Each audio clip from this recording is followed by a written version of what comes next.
Andito na kami sa SMDC Shore. Sure ka ba dun? We're near MOA right now actually. Yeah, and after walking for a few minutes, nakahanap kami ng 4 na hidden gems. So let's go check it out. Let's go. Ang init guys! Tara hanapin natin unang hidden gem natin. Init! Yang coffee. Mahilig ka pa sa noodles? Yes. Sa hot pot? Yes. Sa Chinese food? Yes. E di ano inantay mo? Alright, let's look at this. Sarap. Ben bro, ikaw lang yung spicy dito. Ayoko pahirapan sarili ko eh. Meron pa tayong 3 hidden gem mamaya. Tingnan mo yung mga nag-spicy oh. Ang daming tissue. Pawis na pawis. At least masarap. Yes, we're done. Let's go to hidden gem number 2. Hidden gem number 2. Welcome to Shorty. Sure na ako kumain. Grabe guys, ang dami dito. May ramen tayo. Tapos may burger and sandwiches pa. Pero I'm craving for some barbecue. Tara, mercato tayo. Kaya gano'n ka na katagal nagpa-barbecue? 4 years. Expert na expert. Ito yung second hidden gem namin because it caters to all your cravings. Cheers, cheers, cheers.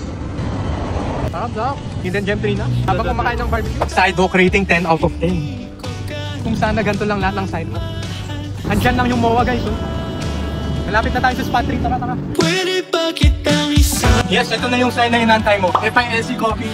Hidden gem number 3. We have different merch here. These are proudly Filipino local made. So sorry for the stickers. Ito yung drinks namin sa hidden gem number 3, FILC Coffee. Actual taho. Sa taas. May sago pa. Sa akin, salted caramel. One of the best salted caramel I've ever tasted in my life. Sa akin, Bigo Latte guys. Sarap. What I like about this coffee shop is sobrang filled with Filipino culture and local craft. Kasi tiyan mo yung design pa lang ng labas. Hidden gem number 4, Heavenly Dessert. Grabe, ang daming desserts bro. Ito, pre bagay sa Great Red. Uy! Yun na, name drop ko na guys. Joke lang. Damn bro! Heavenly desserts. Grabe, parang nasa heaven talaga. Mga heavenly desserts.